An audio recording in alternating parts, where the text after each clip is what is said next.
nazwire kateli solo na motema na ngai nalingi kozala semboro mpona yo nazwire kateli solo na motema na ngai nalingi kozala semboro mpona yo Yesu kamba bomoi na ngai solo na nguya na yo tarambwisa bomoi na nga nasalela yo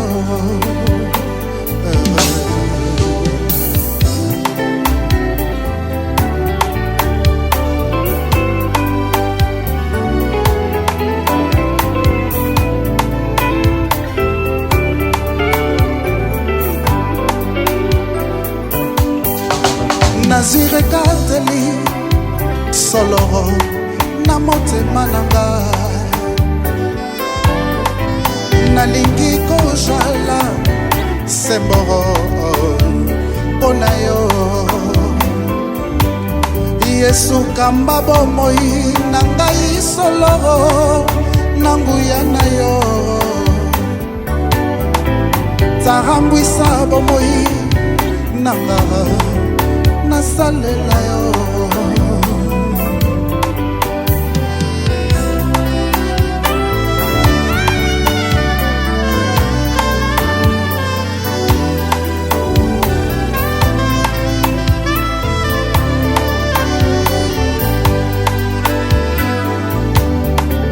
natikiro maboko na yo libota na ngai natikiro maboko na yo libota na ngai osalelaka biso ngolu na yo okangola bandeko na ngai solo na bilakeli mabe osalelaka biso ngolu na yo salali mutalaka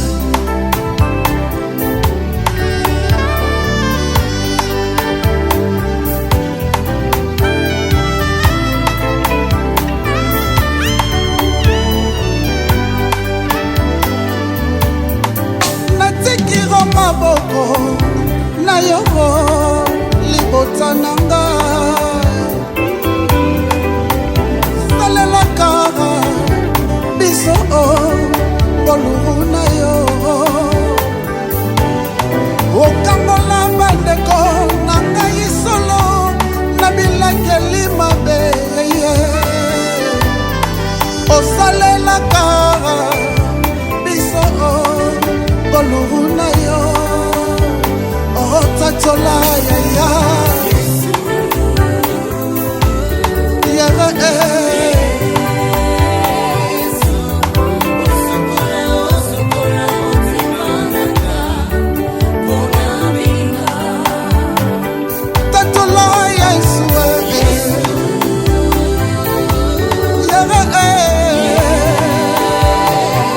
Osukola, osukola,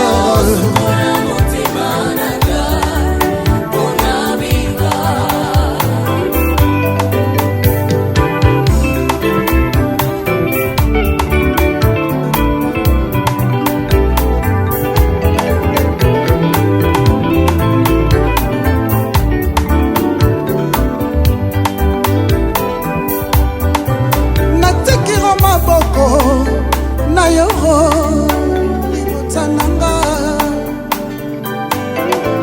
natikiro maboko na yo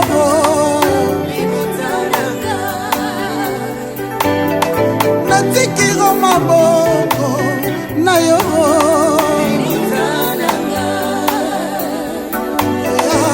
natikiro maboko na yo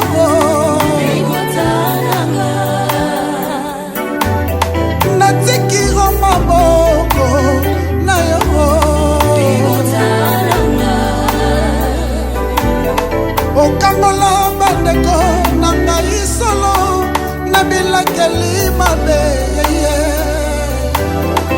osalelaka biso ngoluru na yo otatola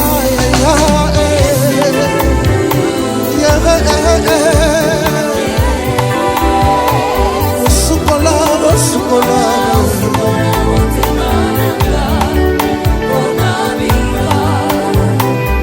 tatola Yesu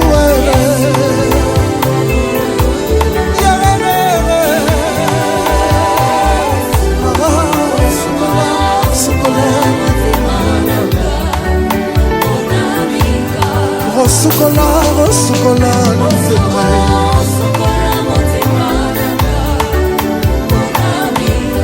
rosukola, rosukola, libota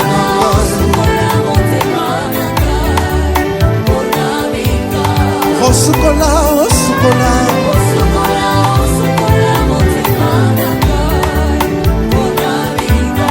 okambola, okambola, libota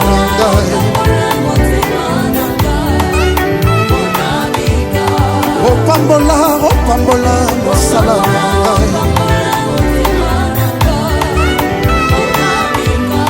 opambola, opambola, mosala konabika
okambola bandeko na ngai solo na bilakeli mabe osalelaka biso ngoluna yo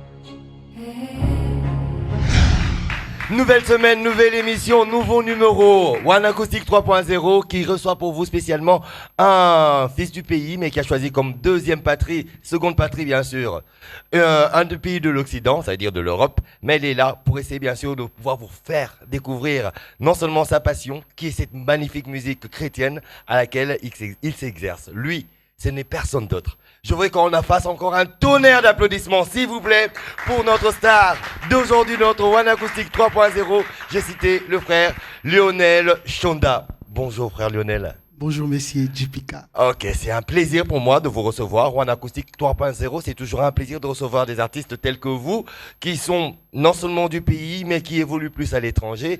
Et là, sans plus tarder, on va essayer de découvrir qui est Lionel, le frère Lionel.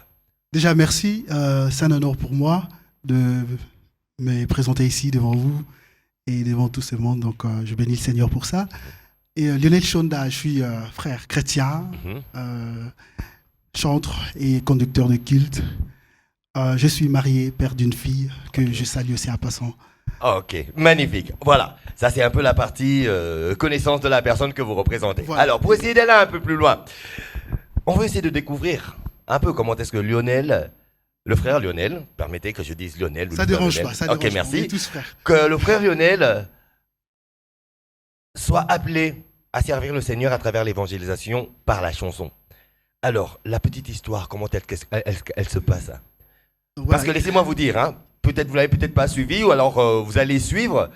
D'abord, un timbre vocal en pair. De un style musical bien que chrétien mais qui sort un peu de l'ordinaire.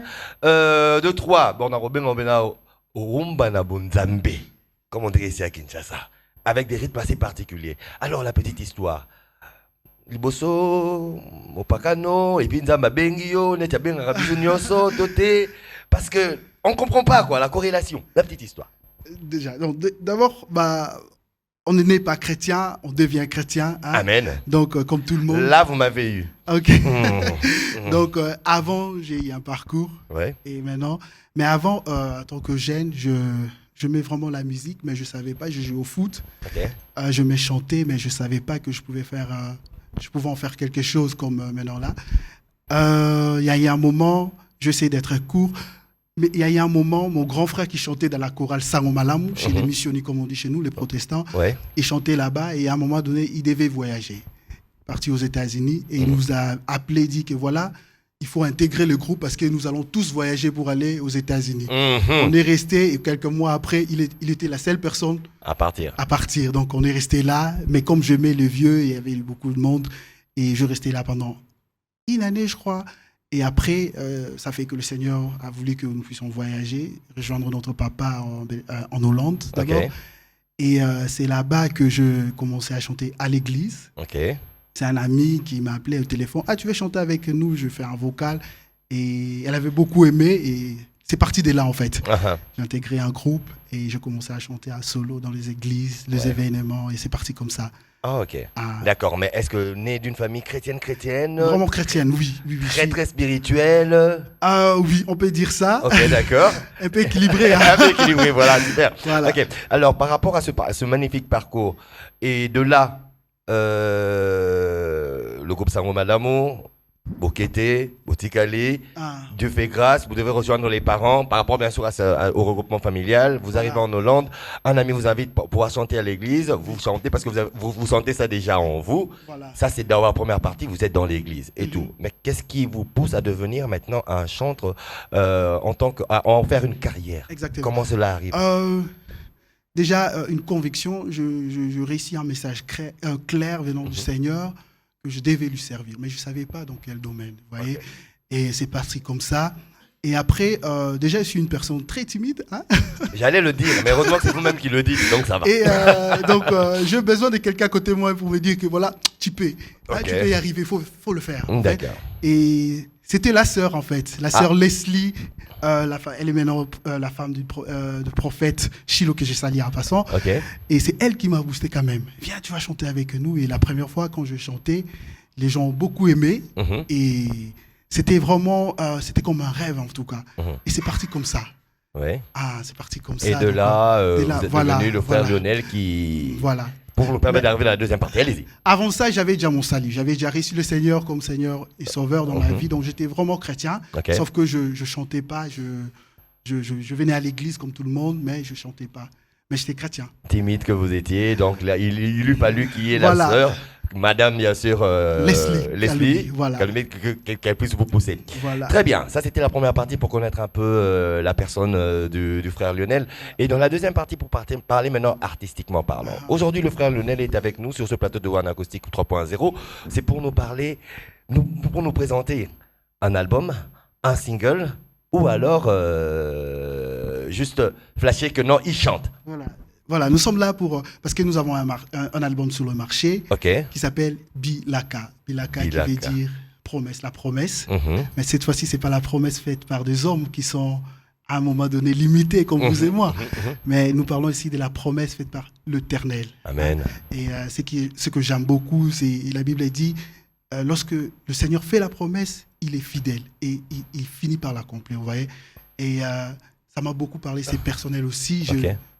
J'ai la promesse de Dieu et je sais que ça va s'accomplir. Effectivement. Et pendant un moment dans ma vie, il y a eu plein de choses et tout, et j'ai gardé cette parole. Voilà. Bilaka. C'est pour ça que je me suis dit, lorsque je ferai un album, Premier titre sera Bilaka. D'accord. Voilà, nous y sommes. Et l'album Bilaka contient combien de titres? 12 titres. 12. Ah. Eh bien, vous êtes inspiré, hein? Ah ouais, grâce à Dieu, gloire à Dieu. Ah ouais, Ok. c'est aussi quand même un don particulier. Il Effectivement. suffit juste d'avoir un guitare et je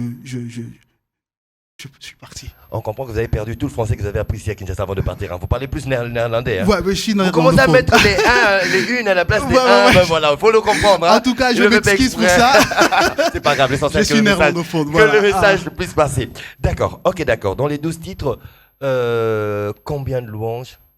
On a 2 louanges. 2 louanges. Et le reste, les 10 autres titres. Parce que moi, j'ai remarqué Voilà. que vous êtes un peu plus rumba. Et vraiment la véritable rumba congolaise, là. Vraiment.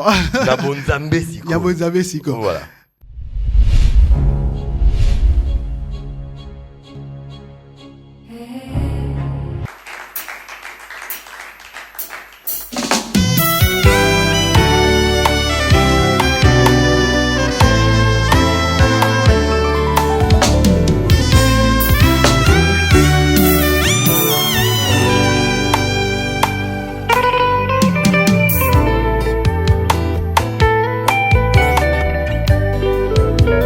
elekelaka ngai likambo ngoro malgré souffrance à mokili ozobikisa ngai. Je me rends compte que ce n'est pas du tout facile, mais ta parole me dit que rien n'est impossible à toi. Ata boko nango ezoumela nga nayebi yo, mon rédempteur t'es vivant, tu t'élèveras les derniers.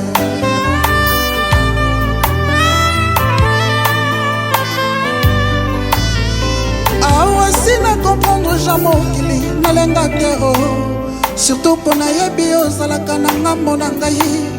Les paniers circulent encore, maloba na yo yatina nini na wolisa tukanga na bo mbango mbango pemba mokili elobaro kokenda liboso sinonima kokoma te ata esimbi te lelo lobeko simba o. N'est-ce pas c'est toi le maître de temps et des circonstances.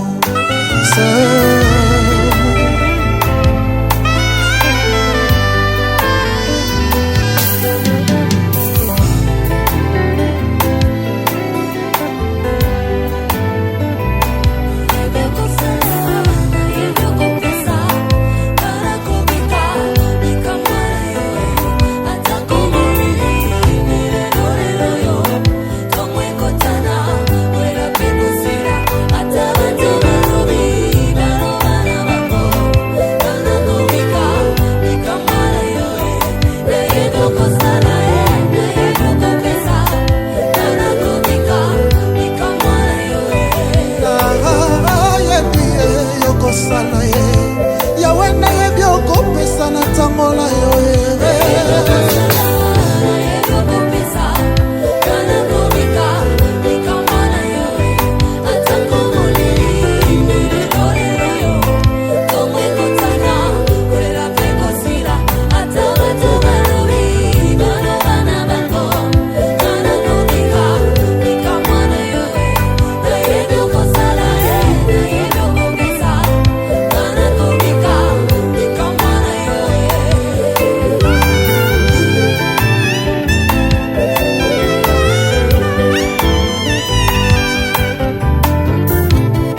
lokola basi mitano ya basoba babosanaki mafuta na mwinda na bango. Ah, non, non, non, non.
Lokola basi mitano ya basobara.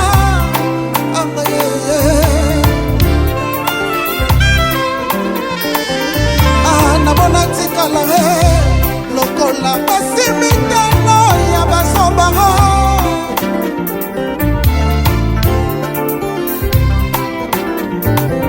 Ah, nabona tikala lokola basi mitano ya basobara.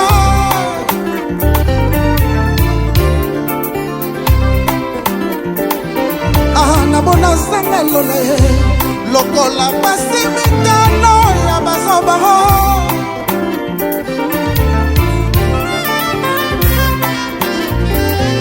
Ah, nabona sanga Yesue lokola basi mitano ya basobara.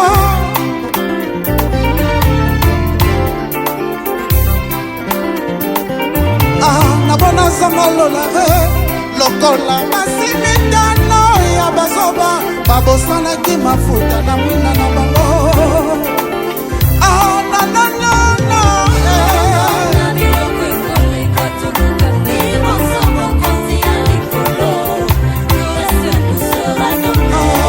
par-dessus tout.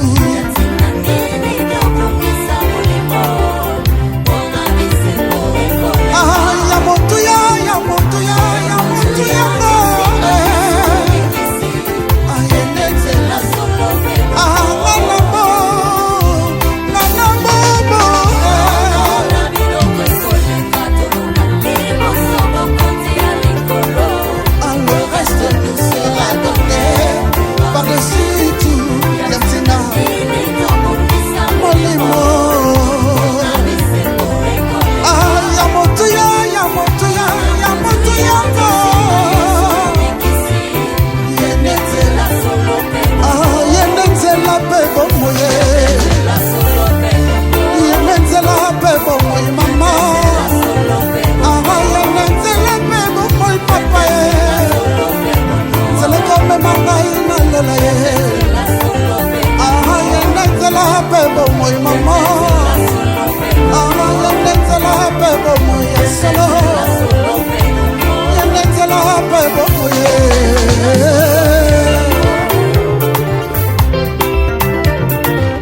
liwa pe koina nezingi mitema oto alingi kaka yera zuwa baninga teo alingi kaka yera bonga baninga teo atako rale atondi ifo kaka bakisa bolingo pe mawa ya baningeza te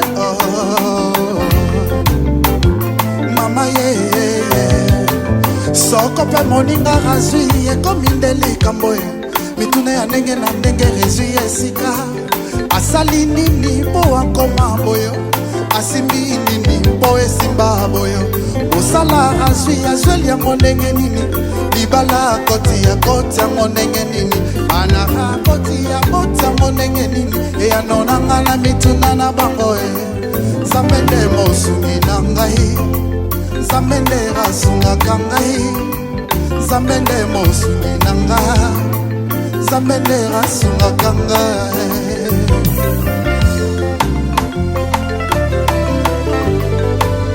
dotoko na loti elukelinga nde makambo batekinga moumu na mboka oya bampaya en ignorant ke bilaka nzambe eza na makolo landi ngai inde na mboka bampaya ebuki mibeko nyonso ya bampaya ebanda boninga mouta na koma mokonzi na mboka oyo ya bampaya mboka kutu ya bakoko na ngai te mboka oyo nayoka bena sango basuwe na bango ekomi ya bonheur bilakeli na bango ebongwani mapamboli batikali na soni mama ye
si je vis ce n'est plus moi qui vis mais c'est Jésus qui vit en moi il est le maman c'est mon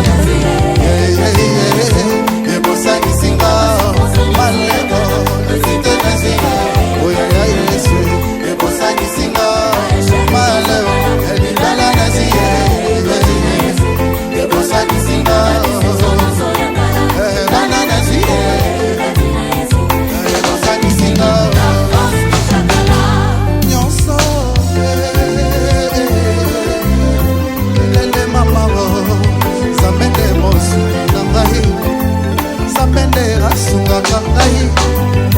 Samende mosuki nangaro yawende asunga kanga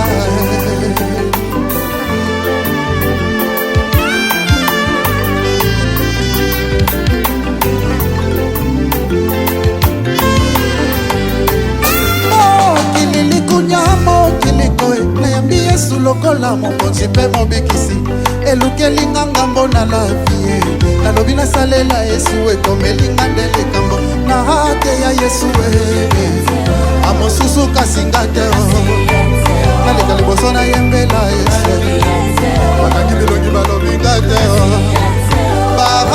bosani ete esi nakoma nouvelle créature nyonso yanga ya kala etikala nango ya kala si je vis ce n'est plus moi qui vis mais c'est Jésus qui vit en moi yelele mama c'est mon asi Yesu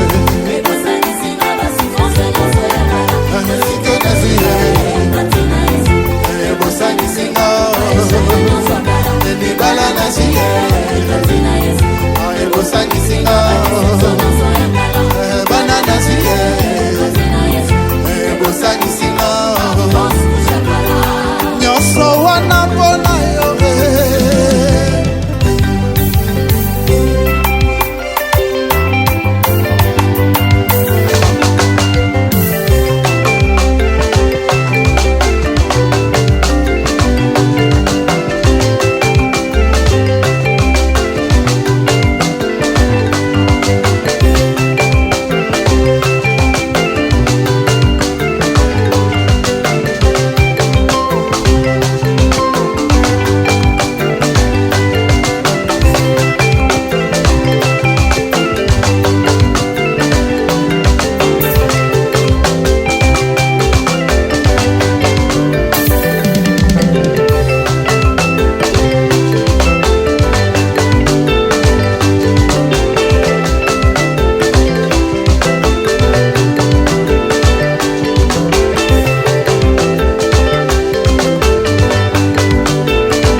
Ok. En fait, il y a aussi une partie que vous avez ratée.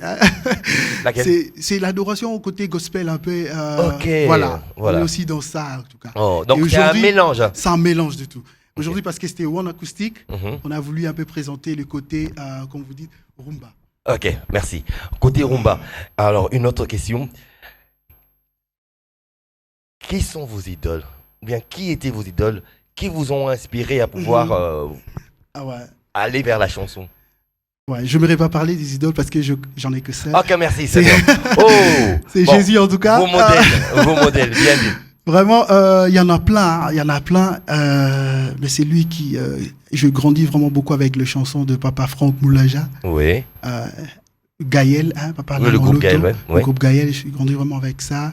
Et c'est un peu ça vraiment. Surtout à l'église, c'est toujours ça et tout. Donc voilà.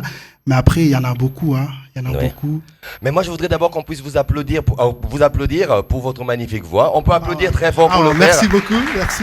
Ce n'est pas une voix veloutée, mais c'est une voix qui caresse. Une voix qui, si on fait un parallélisme par rapport à la musique mondaine, par moment, vous avez un timbre de Ferregola, par moment, vous avez un timbre de Papa Wemba.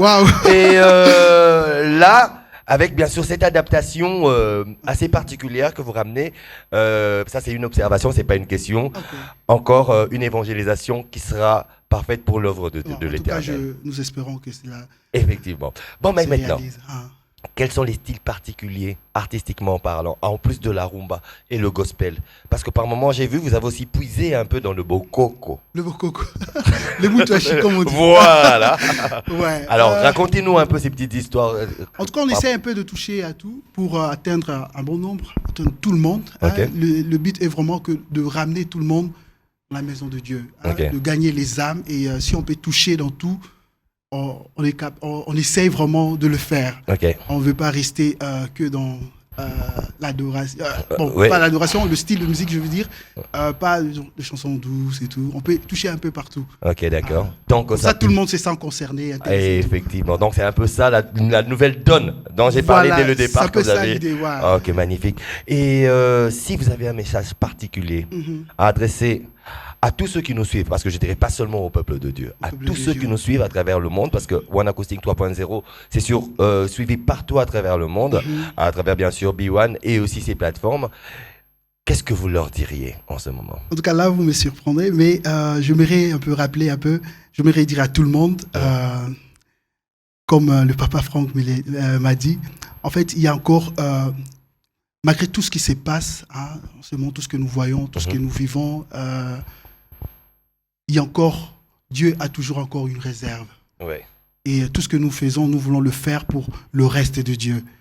Les gens qui sont... Parce que, vous savez, quand Élie, à un moment donné, je dis, il croyait qu'il était la seule personne qui était encore capable de prophétiser, de servir Dieu. Pourtant, dans la Bible, hein, c'est dans la Bible. Hein. Mais Dieu lui a dit, j'ai encore 7000 que toi, tu n'as pas encore vu. Donc, tout ce que nous voyons, tout ce qui se Et passe... je m'imagine, il a fait 7000. Il y en a encore beaucoup qui aiment le Seigneur, qui craignent le Seigneur et qui veulent encore servir le Seigneur. Et c'est pour ces gens-là que nous voulons nous lancer en fait. Et un message, ce que je peux dire à tout le monde, même ceux qui ne croient pas encore, qu'il y a encore l'espace dans la maison de Dieu. Ils peuvent encore venir, ils peuvent encore donner leur vie au Seigneur Jésus-Christ et ils ne seront jamais déçus. Moi, je l'ai fait et je ne suis pas déçu. Amen. Vous savez, il y a quelque chose parce qu'il est... avec le Seigneur, même si tu n'as rien, même si tu manques, même si le banc est vide, tu as la paix que les hommes ne peuvent pas donner. Amen. Ça, c'est Amen. vraiment mon expérience à moi personnelle. Et je me aussi le partager avec les autres. Ça, c'est magnifique. Ça, c'est vraiment magnifique. Alors, comment retrouver, bien sûr, le titre Bilaka? Vous l'êtes déjà sur le marché. Est-ce qu'il y a des plateformes sur lesquelles tous ceux qui en ont eu envie, en suivant bien sûr ce numéro du One Acoustic 3.0 qui vous est dédié, puissent aller s'en procurer? Voilà, nous sommes partout déjà dans tous les réseaux sociaux, toutes les plateformes. Et on doit taper quoi? Juste Lionel Shonda et puis vous avez tout. Ok, voilà. d'accord. Donc, nous venons de commencer, mais on s'adapte quand même. C'est pas facile, mais on s'y met quand même. Donc sur YouTube aussi, nous sommes là. Lionel Shonda, si vous tapez Lionel Shonda, vous allez voir nos audios, nos vidéos et tout. Vous avez sûrement des remerciements à certaines personnes particulières qui ont fait qu'aujourd'hui, le Lionel Shonda, qui était juste avant, qui était chrétien, et qui n'était pas encore chrétien, et jusqu'au Lionel Shonda que nous avons en face de nous. La liste, elle est tellement longue. Mais on commence d'abord par la maison. Hein. La maison. Ah ouais. Ouais, donc je ne pourrais pas citer tout le monde. Ouais. Ils sont vraiment beaucoup. Hein. Mes parents sont là. Ma mère, que j'aime beaucoup, Mathilde Akonga, et mon père, que je viens de perdre. Maintenant, ça fait 1 an. Oh, il m'a beaucoup soutenu aussi, vous voyez. Okay. Mais l'église, je pense ici à Pasteur Tati, hein, c'est mon papa. Ouais. Je pense à Pasteur Jacques Zola et à tous les amis. Hein. Et je suis avec mon ami Gédéon, le directeur artistique. Il vient avec moi, il vient à Nouvel-An de la Belgique. Donc voilà, il est venu m'accompagner, que je salue aussi en passant. Mais il y en a beaucoup. Il y a le manager qui est là, Bani Pembe, avec sa... Je ne sais pas si je vais déjà dévoiler. Mais pourquoi pas? Avec la sœur Grace qui est là, la Grace Moutamba, que les personnes qui m'écoutent vraiment cher. Et donc voilà, je pense à Jonathan Keto, Paul Bass et Aaron Esaou en Belgique. Il y en a beaucoup. Emma Plus. En tout cas, il y en a beaucoup. Magnifique. Vraiment, ils doivent m'excuser. Voilà, ils vont vraiment m'excuser parce que là, je ne pourrais pas citer tout le monde. Ça, c'est vrai. Alors moi, je voudrais qu'on fasse un tonnerre d'applaudissements encore une fois de plus pour lui, qui est censé être timide, mais a pu tenir bien sûr son micro. Et je vous dis vraiment, c'était un plaisir pour nous de vous recevoir et de nous avoir servi sur ce plateau d'or, bien sûr. C'est un aperçu de votre album. On vous dit merci d'avoir été avec nous. C'est vraiment un plaisir pour One Acoustic 3.0 qui vous dit grand merci à ce charmant public. Applaudissez-vous vous-même aussi. C'était magnifique avec ce public aussi très chaleureux. Merci à toute la grande équipe technique où je pense bien sûr au réalisateur Sivi Mweba, pourquoi pas à Senga, je pense aussi à Jérémy et à Nick Mavinga qui était bien sûr au son. Et quant à vous, amis téléspectateurs, continuez à être fidèles au One Acoustic 3.0, vous serez toujours très bien servis, comme avec bien sûr le frère Lionel. John Shonda. Grand merci à vous et on se retrouve au prochain numéro. Je vous dis au revoir. Au revoir, merci. Merci beaucoup.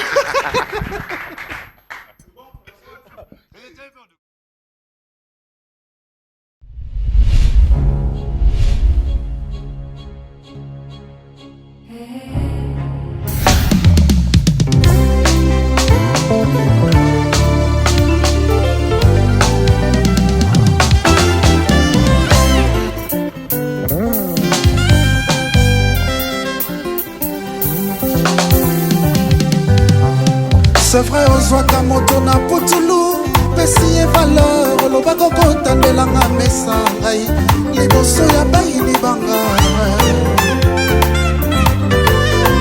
olobaki nakozala moto mokila te olobaki nga nde nakodefisa narakodefa te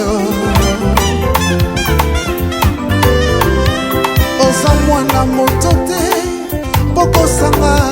Tu n'es ni un fils de l'homme pour qu'on se repentir. Filakana yone na kosimba oyo lobine na kolanda atareza koumela na kangi ya mase motema na tosima loba na yo pe natipi ebamba kana tipi un jour ekosimba ebamba ekosimba ebamba ape na kolomba tandele na kolomba ya nzambere umelaka ya nzambere umelaka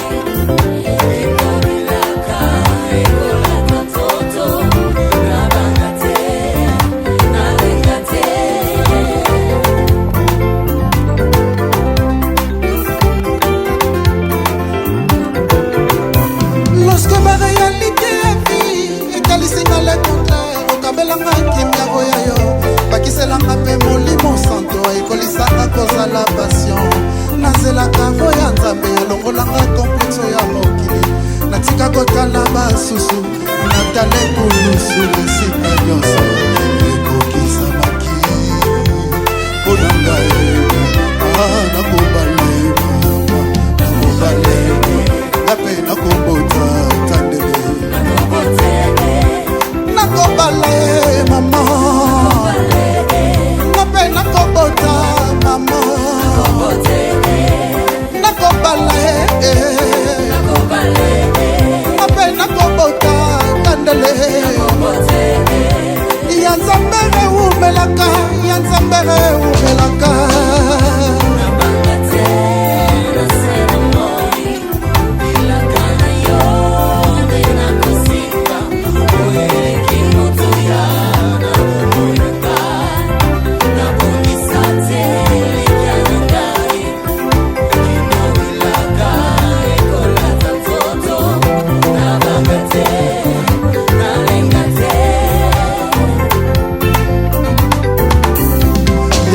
pesinga mpema mpe bomoyo ofele kimia nazwi na se na moyo nakimela ngombango te ata nazwi te lelo motema nanga nakimia ata nabali te lelo yo mokolo ezalinga mpe nakobala baoyo babala liboso basilisi mabala te baoyo mpe babota liboso basilisi kobota te ya nzambere umelaka ya nzambere umelaka